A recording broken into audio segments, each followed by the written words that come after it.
Picture this. A sleek black Mercedes pulls over on a deserted highway at 2 a.m. The doors swing open and three well-dressed children, ages 8, 12 and 15, step out into the cold night air. Their millionaire father, Robert Ashworth, sits behind the wheel, his hands trembling as he watches his own children walk away from everything he built for them. The youngest, little Emma, turns back one last time, her eyes filled with tears, and whispers something that would haunt him forever.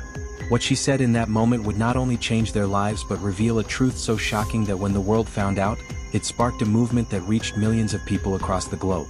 This isn't just a story about money or family, it's about the most powerful force in human existence, and how three brave children taught their father a lesson that millionaires spend their entire lives trying to learn. Before we dive into this incredible true story that will change how you see success forever, I want you to know that what you're about to hear isn't just entertainment. It's a reminder that sometimes the most profound wisdom comes from the smallest voices. If stories like this touch your heart the way they touch mine, please hit that subscribe button and ring the notification bell, because every week I share real stories about real people who discover that the most valuable things in life can't be bought with money. And please stay until the very end, because I'll be asking you to share your own story about a moment when someone younger or smaller than you taught you something that changed everything. Your story matters, and this community is built on the belief that every human experience has the power to inspire others. Robert Ashworth had everything that society tells us we should want. At 42 years old, he owned a chain of luxury hotels across 3 countries, drove cars that cost more than most people's houses, and lived in a mansion that appeared in architectural magazines. His bank account had so many zeros that he'd stopped counting them years ago. But if you looked closely into his eyes during those final months before that fateful night on the highway, you'd see something that no amount of money could fix. A deep, aching emptiness that grew larger with every business deal he closed and every dollar he earned. The tragedy began, as many tragedies do, with the best of intentions. When Robert's wife Sarah died in a car accident 3 years earlier, he made a promise to himself that would ultimately drive a wedge between him and the 3 children who needed him most. Standing at her graveside, holding 8-year-old Emma's hand while 12-year-old Marcus tried to comfort 9-year-old Lily, Robert vowed that his children would never want for anything. He would work harder, earn more, build an empire so vast that his children would be protected from every possible hardship that life could throw at them. What he didn't realize was that in trying to shield them from the pain of loss, he was creating a different kind of pain altogether. The transformation happened gradually, like watching a photograph fade in sunlight. Robert began leaving for work before his children woke up and returning long after they'd gone to bed. Weekend family activities were replaced with business conferences and client dinners. The bedtime stories that Sarah used to read became a responsibility handed over to nannies and housekeepers. Robert told himself that every missed soccer game, every forgotten parent-teacher conference, every birthday celebration cut short by an urgent business call was an investment in his children's future security. He was building something magnificent for them, he reasoned, something that would ensure they never experienced the vulnerability he felt when Sarah died and left him scrambling to figure out how to be both mother and father. But children don't see business empires when they look at empty chairs at the dinner table. They don't feel security in designer clothes and private schools when what they're really craving is a father's attention, a listening ear, a warm embrace after a difficult day. Emma, the youngest, began having nightmares about being lost in a big house where no one could find her. Marcus, who had been his father's shadow before Sarah died, started acting out at school, picking fights with classmates and refusing to participate in activities he once loved. Lily, always the peacemaker, tried desperately to hold the family together, making elaborate plans for family activities that never materialized and leaving little notes on her father's pillow that went unread for days. The warning signs were everywhere, but Robert was too busy conquering the business world to notice that he was losing the war at home. His children's report cards sat unopened on his desk, buried under contracts and financial statements. The refrigerator was covered with their artwork and school announcements, but he walked past it every morning without seeing the small hands that had carefully hung each piece, hoping to catch his attention. When the housekeeper mentioned that Emma had asked her why Daddy didn't love them anymore, Robert dismissed it as childhood dramatics. When Marcus's teacher called to discuss his aggressive behavior, Robert scheduled the meeting for 3 weeks later and then canceled it twice for business emergencies. The irony was devastating in its completeness. Robert had convinced himself that he was being the ultimate father, sacrificing his present happiness for his children's future prosperity. He worked 18-hour days with a sense of noble purpose, telling himself that every deal he closed was another brick in the foundation of security he was building for Emma, Marcus, and Lily. He bought them everything they asked for and many things they didn't, filling their rooms with expensive toys and gadgets that couldn't fill the growing void in their hearts. He hired the best tutors, enrolled them in exclusive programs, and planned elaborate vacations that he inevitably canceled at the last minute due to work commitments. What Robert failed to understand, what so many parents in our success-obsessed culture fail to understand, is that children spell love time. They don't need empires, they need presents. They don't need perfect futures. They need imperfect parents who show up, who listen, who make mistakes and apologize, who choose them over opportunities and possibilities. But Robert was so consumed with providing for his children that he forgot the most fundamental truth of parenting. The greatest gift you can give a child isn't financial security or material abundance, it's the gift of yourself. The night everything changed started like any other night in the Ashworth household. Robert came home at nearly midnight to find the house dark and quiet, his children long since asleep. He grabbed a late dinner from the refrigerator and retreated to his home office to prepare for the next day's presentations. He had 3 major deals in the works, each one promising to add another few million to his already substantial fortune. As he worked through the night, surrounded by the trappings of his success, awards, photographs with celebrities and politicians, expensive artwork, he felt that familiar surge of pride and purpose. He was building something magnificent, something that would ensure his children never experienced want or need. He had no way of knowing that in just a few hours, those same children would make a decision that would shatter everything he thought he knew about success, love, and what it means to be a father. The morning of reckoning arrived with deceptive normalcy. Robert woke up at 5 a.m. as he always did, showered in his marble-lined bathroom, and dressed in one of his hand-tailored suits while his children slept peacefully in their rooms down the hall. He had an important presentation to potential investors in the city, followed by a client dinner that would likely run past midnight. It was the kind of day that had become routine in his life, packed with opportunities to grow his empire, each meeting potentially worth millions of dollars. As he quietly descended the grand staircase of his mansion, briefcase in hand, Robert felt that familiar mix of exhaustion and excitement that came with high-stakes business dealings. He had no idea that this would be the day his children would teach him the difference between being wealthy and being rich. The presentation went flawlessly. Robert stood before a room full of investors, his PowerPoint slides painting a picture of exponential growth and unprecedented returns. He spoke passionately about market expansion, profit margins, and strategic acquisitions, his voice carrying the confidence of a man who had turned every business venture into gold. The investors were impressed, as they always were. Handshakes were exchanged, contracts were discussed, and preliminary agreements were reached that would add another substantial sum to Robert's already enormous wealth. As he walked out of the conference room, his phone buzzing with congratulatory messages from his business partners, Robert felt the intoxicating rush of success that had become his drug of choice. But while Robert was celebrating his latest triumph in a sterile conference room, his children were making a decision that would change everything. Emma, now 11 years old but wise beyond her years, sat at the breakfast table pushing her cereal around in her bowl while the housekeeper, Mrs. Patterson, tried to coax her into eating. Marcus, 15 and bearing the weight of being the oldest, stared out the window at the empty driveway where his father's car should have been. Lily, 13 and still holding on to hope that things might change, asked Mrs. Patterson for the 3rd time that week when Daddy would be home for dinner. The conversation that followed was one that no children should ever have to have. Marcus, his voice cracking with the emotion he'd been suppressing for months, finally said what they'd all been thinking. "He's never going to change, is he?" Emma, tears streaming down her young face, whispered, "I don't think he even remembers what we look like." And Lily, always the optimist, suggested one last attempt to get their father's attention. One final gesture that would either bring him back to them or prove once and for all that his business empire meant more to him than his own children. What they planned was both heartbreaking and brilliant in its simplicity. They would wait for their father to come home from his business dinner, and when he was driving them to school the next morning, one of the few interactions they still had with him, they would ask him to stop the car and let them out. Not at school, not at a friend's house, but on the side of the road in the middle of nowhere. They would walk away from all the luxury, all the material abundance, all the financial security he'd been so desperately trying to provide, and see if he valued their presence more than their possessions. The plan required courage that most adults would struggle to muster. These children, who had been raised in a world of privilege and comfort, were willing to give up everything they'd ever known for a chance to get their father back. They packed small backpacks with just the essentials, a change of clothes, some snacks, and most importantly, letters they had written to their father explaining why they felt they had no choice but to leave. Marcus wrote about how he missed the father who used to teach him to ride a bike and help him with homework.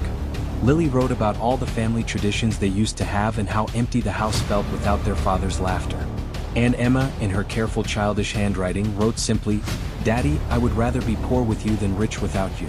When Robert finally returned home that night at 1:30 a.m., his children were already asleep, their backpacks hidden under their beds, their letters tucked carefully into their pockets.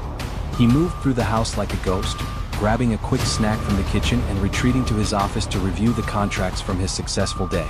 Surrounded by the symbols of his achievements, he worked until dawn, completely unaware that his children were lying awake in their beds, staring at the ceiling and summoning the courage for what they knew would be the most important day of their lives. The morning routine was typical. Robert rushing through his shower, gulping down his coffee, checking his phone for urgent messages from clients and partners. The children appeared in the foyer at exactly 7:15 a.m., dressed for school, their backpacks slung over their shoulders. To Robert, they looked like they always did, well-dressed, well-fed, well-provided for. He couldn't see the nervous determination in their eyes or the way their hands trembled as they clutched the straps of their backpacks. As they climbed into his Mercedes, making small talk about their plans for the day, Robert had no idea that his children had spent the entire night rehearsing the most courageous act of their young lives. The drive started like hundreds of others, Robert on his Bluetooth headset discussing deals and appointments while his children sat quietly in the back seat. But today something was different. Today 15-year-old Marcus cleared his throat and said, "Dad, we need to talk." And with those 5 simple words, the trajectory of the Ashworth family was about to change forever. "Pull over here, Dad." Marcus's voice was steady, but Robert could hear something underneath it, a gravity that seemed too heavy for a 15-year-old to carry. Robert glanced in the rearview mirror at his 3 children, noting the unusual tension in their postures, the way they were all looking at each other as if communicating in some secret language that parents are never taught to understand. "What's wrong?" he asked, but he was already signaling to exit the highway, his business instincts telling him that whatever was happening required his immediate attention in a way that conference calls and client meetings never had. The Mercedes came to a stop on a quiet stretch of road surrounded by fields and scattered trees, the morning sun casting long shadows across the landscape. For a moment, the only sound was the gentle hum of the car's engine and the distant chirping of birds, a peaceful soundtrack that seemed impossibly at odds with the storm that was about to break over the Ashworth family. Robert turned around in his seat to face his children, and for the first time in months, he really looked at them. He saw Marcus, his eldest, who had grown 3 inches since the last time Robert had really paid attention, his face showing the first signs of the young man he was becoming. He saw Lily, whose bright smile seemed forced and fragile, like she was holding back tears that had been building for a very long time. And he saw Emma, his baby girl, whose eyes held a sadness that no 11-year-old should ever have to carry. "Dad," Marcus began, his voice cracking slightly, "we love you. But we can't live like this anymore." The words hit Robert like a physical blow, confusion and panic rising in his chest. "What do you mean?" he asked, but even as the words left his mouth, he was beginning to understand that this conversation was going to change everything. Lily reached forward and placed her hand on her father's arm, her touch gentle but urgent. "We've been trying to get your attention for so long," she said, tears starting to flow down her cheeks. "We've tried being good, we've tried being bad, we've tried getting sick, we've tried getting perfect grades, but nothing works. Nothing makes you see us." Emma, the youngest but somehow the bravest, pulled out the letter she had written the night before. Her voice was small but clear as she read, "Daddy, I would rather be poor with you than rich without you. I would rather live in a tiny house where you come home for dinner than in this big house where we only see you when you're rushing to leave. I would rather have a father who has time for bedtime stories than a father who buys me 100 books I have to read alone." Each word was like a knife cutting through the armor of justification that Robert had built around his choices, exposing the raw truth underneath. Marcus took a deep breath and delivered the blow that would shatter Robert's world completely. "We're getting out of the car, Dad. We're going to walk away from all of this, the house, the money, the stuff, because none of it matters if we don't have you." Robert felt his world tilting on its axis, panic flooding through every cell of his body. "You can't," he said, his voice barely a whisper. "It's not safe, you're just children, you don't understand." But Marcus interrupted him with a maturity that was both heartbreaking and profound. "We understand perfectly, Dad. You've been gone for 3 years. Mom died and then you disappeared too, except your body is still here. We've been orphans living in a mansion and we can't do it anymore." The car doors opened simultaneously, and Robert watched in horror as his 3 children stepped out onto the roadside. They stood there for a moment, backpacks on their shoulders, looking back at him through the window with expressions that mixed love and desperation in equal measure. This wasn't a tantrum or a manipulation tactic. This was three children making the most adult decision of their lives, choosing uncertainty over the certainty of being ignored, choosing the possibility of reconnection over the guarantee of continued emotional abandonment. "Please don't do this," Robert called out, but he made no move to get out of the car, still trapped by his inability to fully comprehend what was happening. Emma approached his window one last time, and in a voice that would haunt his dreams for months to come, she said, "Daddy, we're not leaving you. You left us a long time ago. We're just making it official." The three children turned and began walking down the road, their small figures growing smaller with each step, carrying nothing but the hope that their father would finally understand what they had been trying to tell him for 3 long years. Robert sat in his car, engine running, watching his children disappear down a country road, and for the first time since Sarah's death, he was forced to confront the truth about what he had become. All the business success, all the wealth, all the empire building, none of it mattered if he had lost the only thing that had ever really mattered. His children weren't walking away from luxury and security, they were walking toward the possibility of having a father again. And as their figures became tiny dots in the distance, Robert realized that he was at the most important crossroads of his life. He could drive away, return to his meetings and deals and endless pursuit of more money, telling himself that his children were being dramatic and would come to their senses. Or he could do something he hadn't done in 3 years, he could choose his children over everything else. The decision he made in that moment would not only determine the fate of his family but would ultimately inspire millions of people around the world who had lost sight of what truly matters in the relentless pursuit of success. Robert turned off the engine. In the sudden silence, he could hear his own heartbeat thundering in his ears, could feel the weight of 3 years of choices pressing down on him like a physical force. Through the windshield, he watched his children walking away from him, their small silhouettes becoming smaller with each passing second, and something inside him broke open. Not with pain, but with a clarity so sharp it was almost blinding. For 3 years, he had been running from the vulnerability he felt when Sarah died, using work and wealth as armor against the terrifying reality of being solely responsible for 3 little human beings who needed him more than any business deal ever could. But watching them walk away, he finally understood that his greatest fear hadn't been their vulnerability, it had been his own. He got out of the car and ran. At 42 years old, wearing a $1,000 suit and Italian leather shoes, Robert Ashworth ran down a country road chasing the 3 most important clients he would ever have to win back. When he caught up to them, breathless and trembling, he didn't try to convince them to return to the car with promises of changes he might not keep. Instead, he did something that would have been unthinkable just an hour earlier. He sat down on the side of the road, pulled out his phone, and in front of his children began making calls to cancel every meeting, every appointment, every business obligation he had for the next month. "Mr. Peterson, this is Robert Ashworth. I need to reschedule our presentation indefinitely. Something more important has come up." The confusion in his business partner's voice was audible even to the children, but Robert continued, call after call, systematically dismantling the schedule that had governed his life for years. Emma was the first to sit down beside him, her small hand finding his as he explained to increasingly bewildered clients that he was taking time off to focus on his family.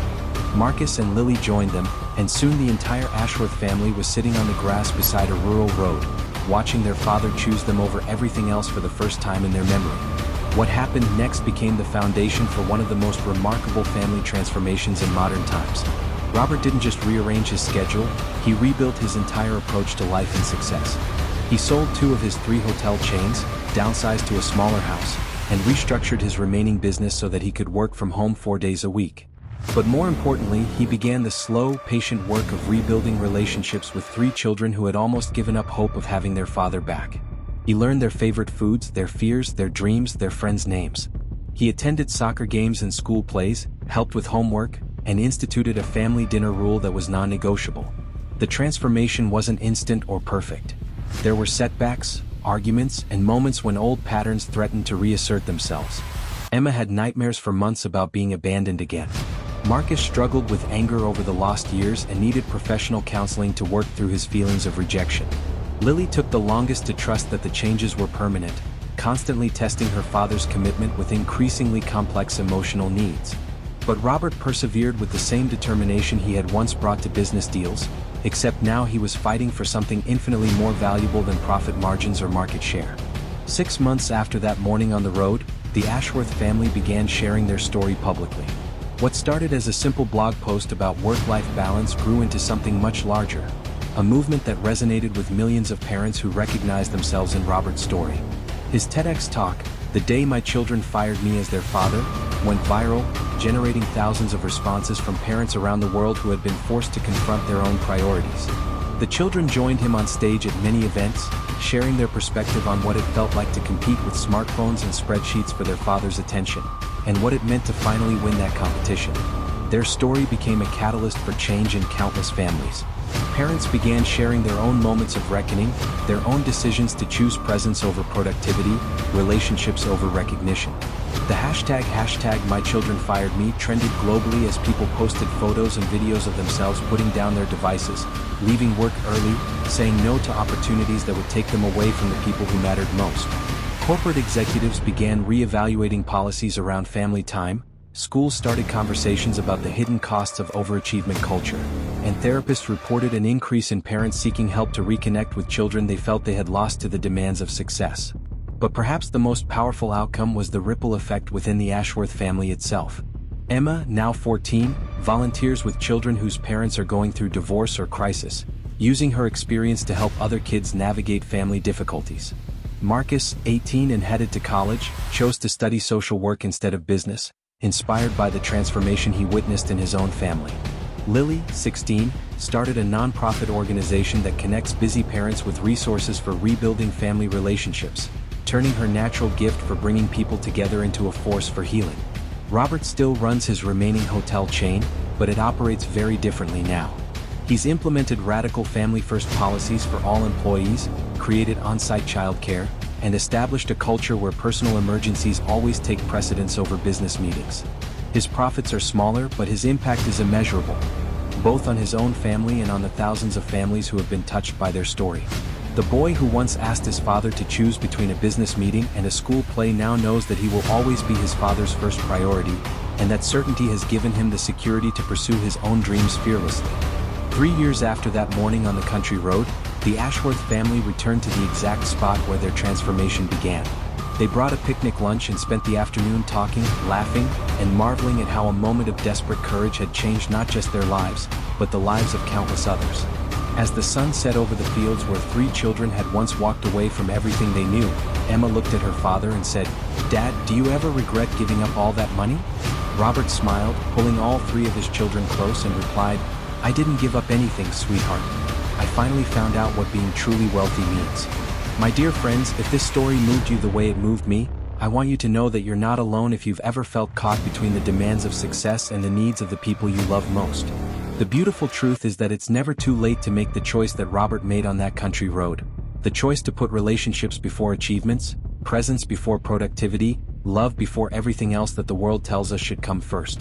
I would be honored if you would subscribe to this channel and become part of our community of people who believe that the most important success stories are the ones that happen around dinner tables and bedtime stories, in moments of forgiveness and acts of choosing each other again and again. But more than that, I want to hear your story. Have you ever had a moment when someone younger, smaller, or seemingly less powerful than you taught you something that changed your perspective completely? Have you ever had to choose between what looked like success and what actually mattered? Have you ever been brave enough to walk away from something that everyone else thought you should want? Please share your story in the comments below, because every time someone has the courage to be vulnerable about their journey, it gives someone else permission to be honest about theirs. Your experience, whether it's about parenting, relationships, career choices, or any moment when you discovered what really mattered, could be exactly what another person needs to hear today. And if you know someone who might need to hear Robert and his children's story, please share this video with them. Sometimes the most powerful gift we can give someone is the reminder that it's never too late to choose love, it's never too late to come home, and it's never too late to discover that the richest life is one filled not with possessions, but with people who know they matter to you. Thank you for being here, for listening, and for believing that every story of transformation has the power to spark transformation in someone else. Until next time, remember that the most successful life is not the one that accumulates the most, but the one that loves the most deeply.